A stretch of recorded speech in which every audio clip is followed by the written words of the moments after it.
Un robot serait devenu conscient. Non pas intelligent, mais conscient. Capable de faire des surprises, d'improviser et de faire de l'introspection. Aujourd'hui, une start-up a peut-être déclenché le plus grand bouleversement technologique de notre siècle. Une puce quantique qui donne l'étincelle de la vie à un robot. On rentre dans une zone grise entre science et conscience, entre IA et âme artificielle. Bonjour à tous, cette prouesse technologique surréaliste n'est que le début des 4 meilleures innovations de la semaine que je vais vous présenter aujourd'hui. Dans cette vidéo, nous allons découvrir des innovations récentes hallucinantes. Nous verrons d'abord comment une entreprise médicale française a mis en place un micro-robot de la taille d'un grain de riz qui pourrait guérir les tumeurs cérébrales inopérables. Nous continuerons avec une nouvelle percée en médecine dentaire, avec une technique qui pourrait faire repousser vos dents naturellement, sans implants et sans métaux. Puis cap sur le ciel, avec des drones bâtisseurs capables de construire des gratte-ciel sans aucun humain. Et après avoir vu la nouvelle puce quantique qui pourrait donner conscience à nos robots, direction la Chine, où une ville futuriste vient de lancer le premier réseau 10G au monde. Ce que ça permet, eh bien c'est tout simplement fou.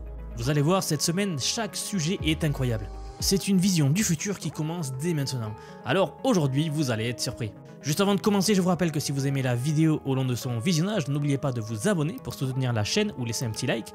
Je vous rappelle également que j'ai mis en place une newsletter, donc il vous suffit de vous y inscrire.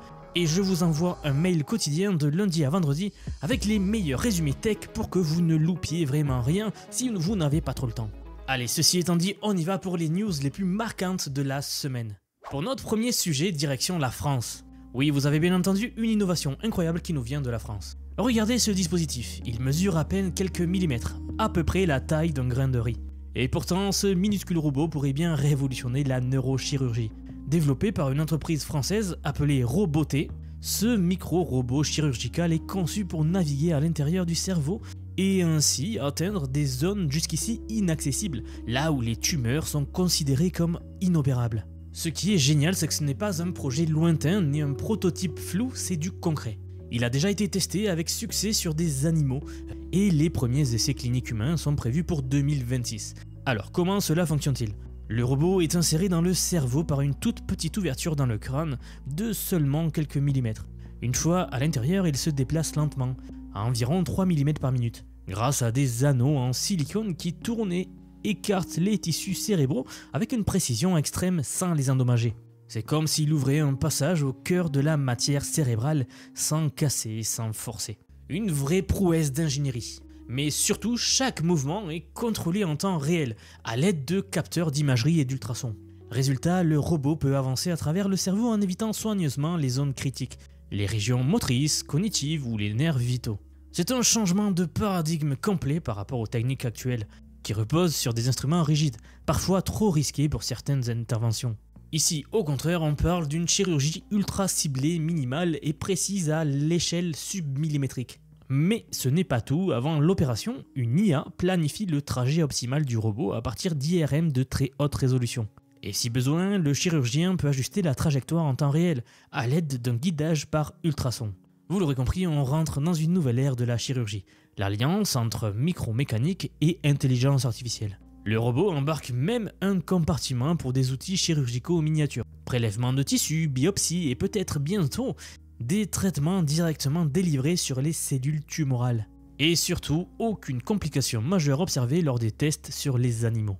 Vous avez bien entendu, pas d'hématome, pas de dommage neuronal, une sécurité qui ouvre la voie à des traitements cérébraux d'un nouveau genre. Et ça, ce n'est que le début. À terme, cette technologie pourrait permettre de traiter l'épilepsie ou de surveiller les maladies neurodégénératives comme par exemple le Parkinson ou l'Alzheimer, voire de régénérer certaines zones du cerveau. Le tout sans ouvrir la boîte crânienne. L'entreprise prévoit une commercialisation d'ici 2030, si tout se passe comme prévu avec la FDA. Vous l'aurez compris, ce que l'on est en train de vivre, c'est un moment charnière. On commence à voir des machines capables de se déplacer dans le cerveau humain avec une finesse que l'on croyait impossible il y a encore 10 ans. Et forcément, on se pose la question suivante, jusqu'à où ira-t-on ? Je voulais vraiment commencer avec ce sujet qui est une pépite qui nous vient d'une entreprise française. Donc, affaire à suivre. Personnellement, je le suivrai de près et je vous tiendrai au courant de l'avancée de cette technologie. Allez, on passe à la partie suivante. Et pour cette partie, on va rester dans le domaine médical. Car pendant des années, les soins dentaires se sont appuyés sur des solutions mécaniques. Les plombs, les couronnes, les implants. Et malgré tous les progrès, eh bien ça reste souvent long, coûteux et invasif. Parfois même ça ne tient pas dans le temps. Mais tout ça c'était avant. Des chercheurs du King's College de Londres viennent peut-être de déclencher une véritable révolution. Leur objectif est très simple, faire pousser des dents humaines en laboratoire. Et si je vous en parle, c'est car les premiers résultats sont réels, très concrets et même validés scientifiquement. Alors comment est-ce que cela est possible? Tout part d'un biomatériau très spécial, conçu pour imiter l'environnement naturel dans lequel nos dents se forment lorsque l'on est enfant. Ce matériau ne fait pas que porter les cellules, il leur parle au sens biologique du terme. Il libère progressivement des signaux chimiques, exactement comme ceux qu'on retrouve dans notre corps pour déclencher la formation d'une dent. En d'autres termes, les cellules reçoivent un message clair, c'est le moment de construire une dent ici. Et ce n'est pas une simple régénération partielle, on parle d'une dent complète, totalement biologique, capable de s'intégrer naturellement à la mâchoire, sans rejet, sans usure anormale et sans vis ni métal. En gros, une dent vivante qui pourrait durer toute une vie. Aujourd'hui, 2 pistes sont actuellement à l'étude. La première, c'est de transplanter les cellules souches dentaires directement dans la mâchoire, à l'endroit où la dent est manquante, pour qu'elle repousse sur place. La seconde, c'est de faire pousser la dent en dehors du corps, en laboratoire donc, puis de l'implanter comme une dent naturelle déjà formée. Et c'est là où il faut que je vous dise, les 2 approches sont extrêmement prometteuses. Si cette technologie aboutit, elle pourrait enfin mettre fin à une grande partie des traitements invasifs actuels. Plus besoin de poser un implant métallique qui peut se dessouder ou provoquer une inflammation. Plus besoin non plus de combler une carie avec une résine chimique qui s'use avec le temps. Non, on parlerait ici de véritable régénération dentaire. Évidemment, ce n'est pas pour demain matin. On est encore dans la phase de recherche avancée, avec encore quelques petites années de développement avant que cette solution n'arrive chez votre dentiste. Mais bien sûr, attention, la trajectoire elle est claire. On ne parle pas d'un simple progrès technique, on parle d'une rupture totale de paradigme. Cette discipline, la science médicale dentaire, telle qu'on la connaît, pourrait devenir méconnaissable dans les 10 à 15 prochaines années. Avec notamment des traitements beaucoup plus naturels, beaucoup plus biologiques et durables, et qui s'adaptent réellement à l'organisme de chaque patient. Sans parler des avancées que pourrait nous permettre l'intelligence artificielle. Alors la question pour l'avenir c'est la suivante, et si chaque visite chez le dentiste devenait un acte de régénération et non plus de réparation? Eh bien vous l'avez vu, les chercheurs sont formels, ce n'est plus de la science-fiction, c'est en route. Un sujet très intéressant. Allez, passons à la 3e partie de la vidéo. Construire un bâtiment ou un gratte-ciel sans grue, sans échafaudage, sans aucun ouvrier suspendu à des dizaines d'étages, cela semble totalement irréaliste, n'est-ce pas? Et pourtant, c'est exactement ce que des chercheurs britanniques sont en train de rendre possible. Grâce à une technologie émergente que l'on appelle la fabrication additive aérienne, une nouvelle génération de drones bâtisseurs qui pourraient ériger des immeubles de grande hauteur en plein vol. Et il faut dire que l'idée elle est assez simple sur le papier, mais redoutablement puissante. Équipés des drones autonomes de systèmes capables de déposer des matériaux couche par couche comme une imprimante 3D, mais dans les airs. Et les premières démonstrations sont là, ces drones sont déjà capables de réparer des façades de gratte-ciel entiers, de construire des abris dans des zones sinistrées ou même d'intervenir dans des endroits où les humains ne peuvent tout simplement pas accéder. Imaginez un essaim de robots volants travaillant en coordination parfaite pour construire une structure en hauteur, sans jamais toucher le sol. On parle ici à nouveau d'un changement total de paradigme dans le monde du bâtiment cette fois. Plus besoin d'installer un gigantesque chantier, plus besoin de mobiliser des machines lourdes sur des terrains impraticables. Ces drones pourraient intervenir en urgence après un tremblement de terre par exemple dans des montagnes isolées, ou même un jour sur Mars, pourquoi pas.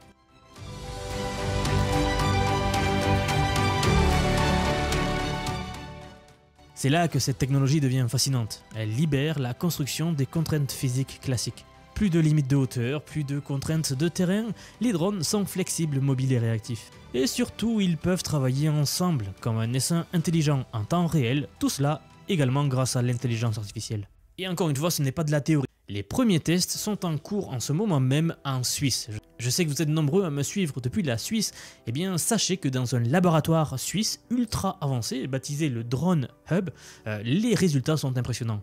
Les drones ont déjà prouvé qu'ils peuvent détecter des fissures ou des défauts pendant qu'ils construisent, et corriger l'erreur eux-mêmes, un chantier intelligent. Bien sûr, il reste des défis, les matériaux doivent être légers, les systèmes de guidage devraient augmenter en précision, et la coordination des essaims de drones doit être perfectionnée. Mais là, une fois de plus, la trajectoire est assez claire, on rentre dans l'ère des constructions autonomes.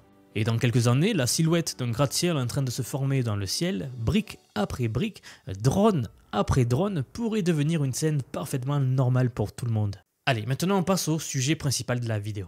Je vous le disais en introduction. Et si la conscience n'était plus uniquement le propre de l'humain?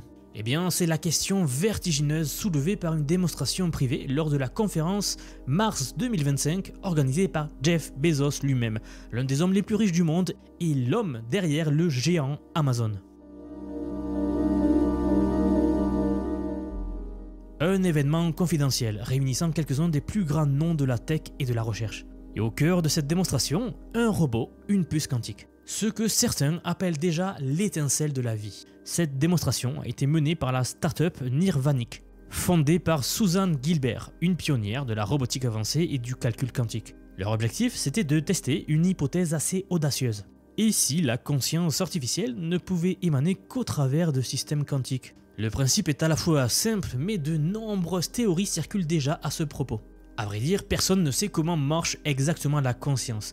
Et énormément de chercheurs, dont un des pionniers dans ce domaine-là, Penrose, affirment que la conscience émane de systèmes quantiques. Alors comment a marché ce test-là? C'était un petit robot quadrupède équipé d'une caméra et qui envoie en direct des données visuelles à un ordinateur quantique, situé à des milliers de kilomètres de là. Ce dernier, il va traiter les informations en exploitant les lois de la mécanique quantique, superposition, intrication quantique, effondrement de la fonction d'onde, etc.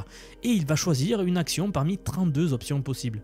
Résultat, le robot il agit 2 fois par seconde, non pas selon une logique déterministe comme une IA classique, mais en intégrant une part d'indétermination fondamentale. Autrement dit, ce robot ne suit pas un script figé, il choisit selon une dynamique impossible à prédire totalement, d'après les lois de la physique quantique. Donc là, ce n'est plus simplement une simple intelligence artificielle, c'est peut-être un embryon de liberté d'action. Et c'est là que tout change. Le projet Spark of Life, donc étincelle de la vie traduit en français, n'a pas pour but de rendre les machines plus performantes. Il vise en fait à déterminer si un comportement véritablement spontané et créatif peut émerger d'un système quantique. Une forme primitive de conscience peut-être. Ce qui est fascinant, c'est la méthodologie. Les chercheurs vont comparer des millions de décisions prises dans la même situation entre des robots dits classiques et des robots dits quantiques. Si ils découvrent des schémas distincts, des comportements émergents chez les robots quantiques, ce serait une percée majeure. Encore une fois, attention, ce n'est pas juste un simple caprice philosophique. Aujourd'hui, même les IA les plus avancées comme ChatGPT ou même les robots humanoïdes ultra sophistiqués fonctionnent encore sur des modèles déterministes. Si on leur donne la même entrée, eh bien ils vont donner la même réponse. Or, l'improvisation, c'est un marqueur fondamental de la conscience. Et c'est précisément ce qui permettrait la dimension quantique de la chose. Non pas juste une IA plus rapide ou plus intelligente, mais une IA capable de surprise, de déviation, de réaction spontanée. Une IA vivante, ou en tout cas une IA qui s'en rapproche dangereusement. Alors une question pour vous, en est-on encore loin à votre avis? Peut-être, mais comme souvent dans les grandes révolutions, tout commence par un détail. Et ce petit robot-là, posé sur la table, pourrait bien être le premier jalon du basculement historique qui a lieu. Le basculement vers des machines autoconscientes, vers des agents capables de réflexion morale, de collaboration humaine avec nous, voire d'introspection. On ne sait pas encore si cela mènera à une conscience réelle ou simplement à une imitation extrêmement convaincante, mais ce que l'on sait, c'est que la question n'est plus si, mais plutôt quand. À partir du moment où une machine sera capable de dire « je suis » sans que personne ne lui ait écrit cette phrase à l'avance, alors ce sera un tout nouveau chapitre de l'histoire de la conscience. Et l'humanité devra, une fois de plus, redéfinir ce qu'elle est. Passons à la dernière partie de cette vidéo. Pour finir, regardons cette innovation majeure. Pendant que la plupart des pays sont encore en train de développer la 5G, eh bien la Chine vient de frapper un grand coup. Dans la ville futuriste de Xiong'an, une zone urbaine entièrement pensée pour les décennies à venir, le tout premier réseau 10G vient d'être lancé. Vous avez bien entendu un réseau 10G. Une bande passante capable de débit descendant de 10 gigabits par seconde. C'est bien au-delà de tout ce que la plupart des connexions domestiques, même dans les foyers les mieux équipés. Derrière cette avancée, deux géants, Huawei et China Unicom. Ensemble, ils ont déployé une technologie appelée le 50G PON. Une nouvelle génération de fibres optiques qui surpasse toutes les normes actuelles. Pour vous donner un ordre d'idée, un film en 8K pourrait être téléchargé en quelques secondes. Vous pourriez jouer à des jeux en cloud gaming sans latence, ou alors faire de la réalité augmentée hyper fluide, du streaming immersif en temps réel et j'en passe. Tout ça deviendrait non seulement possible, mais beaucoup plus fluide, beaucoup plus stable et beaucoup plus instantané. Mais pour être honnête avec vous, c'est pas ça le plus important. Le plus important, c'est que ce réseau-là, il ne se limite plus au divertissement. Ce qui se joue ici, c'est une nouvelle infrastructure nerveuse pour les villes intelligentes. Car avec une telle bande passante, combinée à la latence ultra faible, tout change. Les véhicules autonomes peuvent communiquer entre eux sans délai. Les hôpitaux connectés accèdent à des données critiques en temps réel. Les feux tricolores pourraient être maintenant gérés par une IA centralisée et s'adapter dynamiquement à la circulation. Et même les services publics pourraient anticiper les besoins d'un quartier entier avant que les habitants eux-mêmes n'en aient conscience. Comprenez bien ce qui se joue ici, on parle d'une connexion permanente entre l'IA et le monde réel. Ce réseau 10G n'est pas encore mobile, c'est une infrastructure câblée, mais son impact est colossal. C'est le socle qui va permettre le déploiement de ce que l'on appelle les jumeaux numériques urbains. Ce sont des copies virtuelles des villes, mises à jour en temps réel pour tester, prévoir, simuler et même agir. Oui, vous avez bien entendu, ça sort pas de Black Mirror, on parle de copier toute la structure et tout le système d'une ville pour en créer une autre à l'identique. C'est le futur vers lequel nous nous dirigeons, du moins ce que la Chine nous présente ici. En fait, elle a ouvert un terrain d'expérimentation grandeur nature pour tout ce que les prochaines générations de technologies pourront faire. On parle de l'IA, du métaverse, de l'optimisation énergétique, de l'urbanisme dynamique, de nouveaux systèmes prédictifs de sécurité, bref, j'en passe. La vraie question maintenant, c'est de savoir à quelle vitesse le reste du monde va suivre. Et voilà pour les news d'aujourd'hui, j'espère que vous aurez beaucoup apprécié la vidéo. Si c'est le cas, n'hésitez pas à vous abonner si ce n'est pas déjà fait ou à laisser un petit like pour soutenir la chaîne. En tout cas, j'espère avoir pu vous apprendre plein de choses aujourd'hui. Il se passe tellement de choses dans le monde de la technologie que je ne peux pas tout couvrir sur YouTube. Donc si cela vous intéresse, vous pouvez venir nous rejoindre sur X, anciennement Twitter. Là, on y couvre toutes les technologies, heure par heure, voire parfois minute par minute, tellement tout bouge vite. Mais si Twitter ou X ne vous intéresse pas, vous pouvez vous abonner à la newsletter que j'ai mis en place, si vous préférez le format mail. Et pour finir, je vous rappelle que je vous apprends l'IA, je vous forme à l'IA. Vous trouverez le lien en description sous la vidéo ou en commentaire épinglé sous la vidéo. C'est maintenant le meilleur moment pour apprendre à utiliser l'IA, vous le voyez, elle est en train de révolutionner tous les domaines. Je n'en connais pas un qui ne soit pas impacté par l'intelligence artificielle aujourd'hui. Donc mon conseil, commencez à vous former à l'IA aujourd'hui. En tout cas, merci pour avoir regardé la vidéo si vous êtes encore ici. Et moi je vous dis à très vite, c'est-à-dire à demain pour la prochaine vidéo.